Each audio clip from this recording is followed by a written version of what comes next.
The greatest upsets in football are not always decided on a pitch. Sometimes the most significant shift in a tournament happens before a ball is kicked. Sometimes the story that defines a competition writes itself in the weeks leading up to it, in the decisions made by host cities, in the welcome extended to visiting supporters, in the character of the opening ceremony, in the diplomatic choices of a co-hosting government, in the noise inside a stadium, and the silence in the ones that were supposed to be full. And sometimes what looks from a distance like a straightforward three-nation tournament reveals itself, on closer examination, to be something more interesting, a quiet contest within the contest, a competition between co-hosts for something that no trophy reflects, but that every supporter feels, the right to be called the tournament's true home. That contest, as the 2026 World Cup opens its first week of football, has a clear direction. Canada and Mexico, the two smaller co-hosts, the nations that were always expected to play supporting roles in a tournament designed around the commercial and infrastructural scale of the United States, have produced something that the primary host has struggled to match. Not in stadium size, not in the number of matches they are staging, but in the quality of welcome, the depth of football culture on display, and a series of moments, some planned, some entirely unplanned, in which they stepped forward and filled spaces the United States left open. This is not a simple story. It does not resolve cleanly in one direction. The United States will host the final. Every knockout match from the quarterfinals onwards takes place on American soil. The commercial infrastructure, the broadcasting arrangements, the institutional weight of the tournament, all of it is anchored in the primary host country. And yet, from the moment the opening ceremony began in Mexico City on the 11th of June, to the first time men's World Cup football was played on Canadian soil in Toronto, to the extraordinary diplomatic episode that saw Mexico quietly absorb the consequences of a situation the United States had created, the co-hosts have been writing a different story, and it is the story that people outside the stadiums have been following most closely. Start where the tournament started. The opening ceremony at the Azteca Stadium in Mexico City, the ground that has now hosted 3 World Cup opening matches, the only venue in the history of the competition to achieve that distinction. 83,000 supporters, filling a concrete bowl that sits at over 2,000 meters above sea level, in a city that understands what a World Cup means in a way that comes only from having hosted it twice before. The ceremony was 90 minutes of color and music and tradition that drew on the full depth of Latin American culture. Shakira performed the tournament's official song alongside a Nigerian artist whose global reach extended the moment far beyond Mexico's borders. Colombian reggaeton, South African songwriting, Mexican ranchera and pop. The ceremony was not just a celebration of the host nation, it was a statement about the breadth of the world that had come to this tournament. Alejandro Fernandez, Lila Downs, Los Angeles Azules, Maná, the band that has sold out concerts across the United States and that described this as the event of the century for Mexicans. The papel picado, the traditional Mexican craft of cut tissue paper designs, woven into the visual language of the ceremony as a symbol of tradition and joy. And then the football. Mexico against South Africa in a stadium where Pelé's Brazil crushed Italy in 1970 and Maradona's Argentina beat West Germany in 1986, where the hand of God and the goal of the century both happened within the same hour on a June afternoon in 1986. No other stadium carries that weight. No other stadium in this tournament can offer a supporter the sensation of standing where those things actually occurred. Then, the day after, the 12th of June, Toronto, BMO Field, a compact electric stadium in the heart of a city that may be the most genuinely multicultural football community in the world. Canada against Bosnia and Herzegovina, the first men's World Cup match ever played on Canadian soil. Michael Bublé and Alanis Morissette had performed at the fan ceremony outside the ground the previous evening, framing Canada's arrival to this tournament within the context of a culture that has waited a very long time for this moment.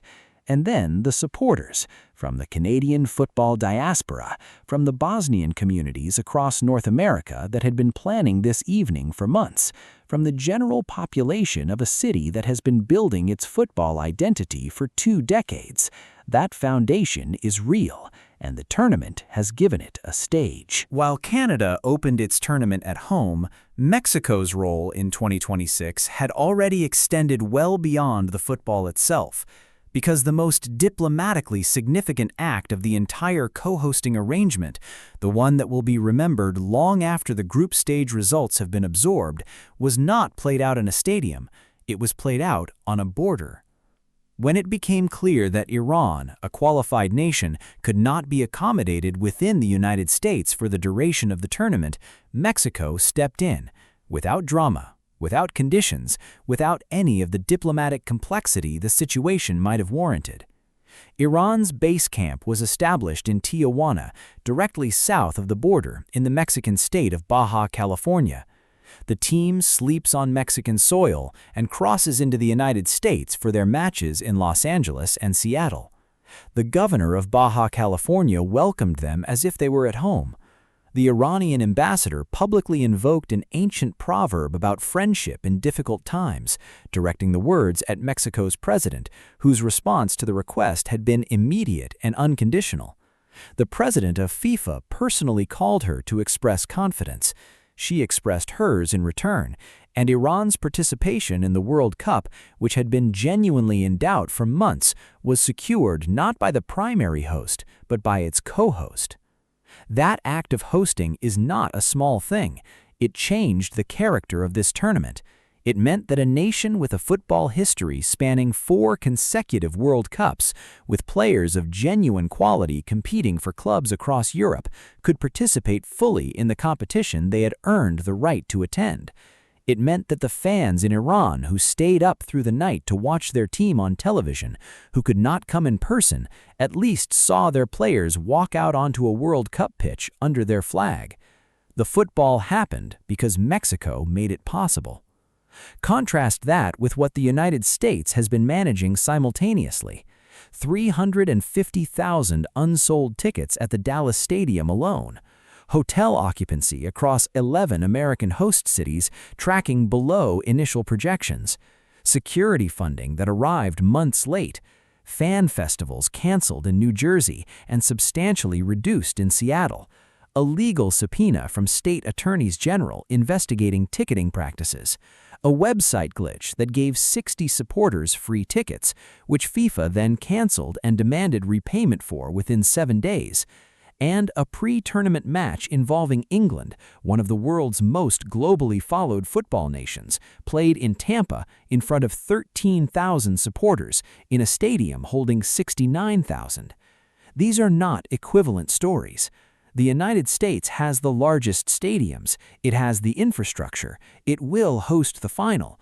But in the space between the institutional machinery of the tournament and the human experience of attending it, in the warmth of the welcome, the depth of the football culture on display, the willingness to absorb difficulty without complaint, Canada and Mexico have operated at a level that the primary host has struggled to match.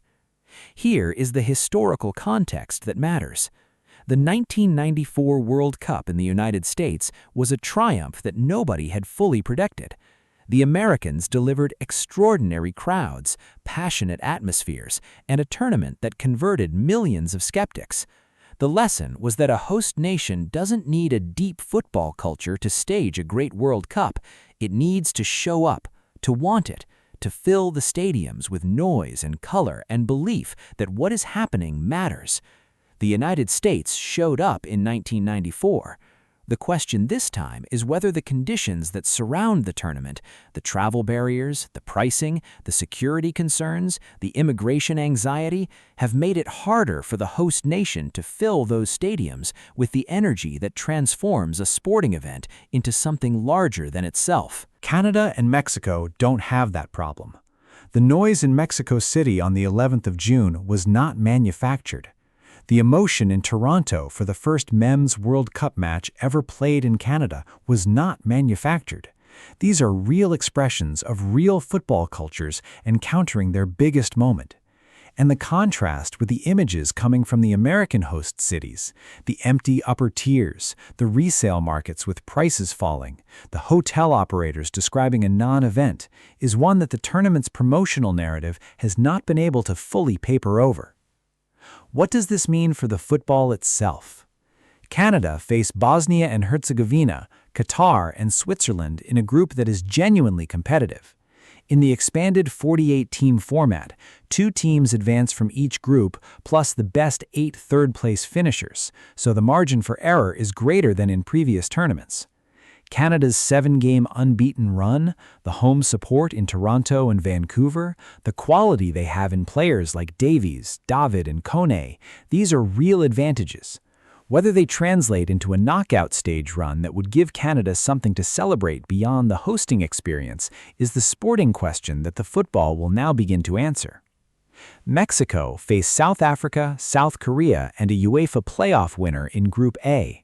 The curse, that word Mexicans use with rueful familiarity, refers to the run of 7 consecutive World Cups in which Mexico advanced from the group stage and then exited in the round of 16. This is the cycle in which that history is supposed to end. Playing the tournament's opening match, hosting at the Azteca, with the altitude advantage that no visiting team can replicate, with a fan base whose passion is entirely authentic, Mexico has the conditions to make something of this moment. Whether they have the team is what the group stage will tell us. And the United States, in Group D against Paraguay, Australia, and a UEFA playoff winner, carry their own pressure. The host nation, the primary host, the country that was supposed to be the center of gravity for this tournament. They face their opening match against Paraguay at SoFi Stadium in Los Angeles, where, as of April, fewer than 41,000 tickets had been sold for a stadium with a capacity of nearly 70,000. That number may have recovered in the weeks since, but the image of the host nation's opening match potentially being played in front of a less than full stadium is not the one the governing body or the local organizing committee would have chosen. The 2026 World Cup is not a story of American failure. The infrastructure is real. The final will be extraordinary. The football will be played and the moments will arrive. But within the tournament, a quieter story has been telling itself about which co-host has felt most like home, which cities have generated the most authentic atmosphere, and which nation's contribution to this event went further beyond what was contractually required. On those measures, Canada and Mexico have not played supporting roles. They have been at the center of the tournament's most human and most memorable moments. Whether that changes how the football ultimately unfolds, whether it translates into results, into crowds, into the kind of tournament experience that people remember for the rest of their lives, that is what the next 6 weeks will answer. The upset, in the end, is not on the scoreboard. It's in the story of how this World Cup has been experienced by the world watching it. And that story right now has Mexico City at its opening, Toronto in its heart, and Tijuana in its most quietly extraordinary footnote.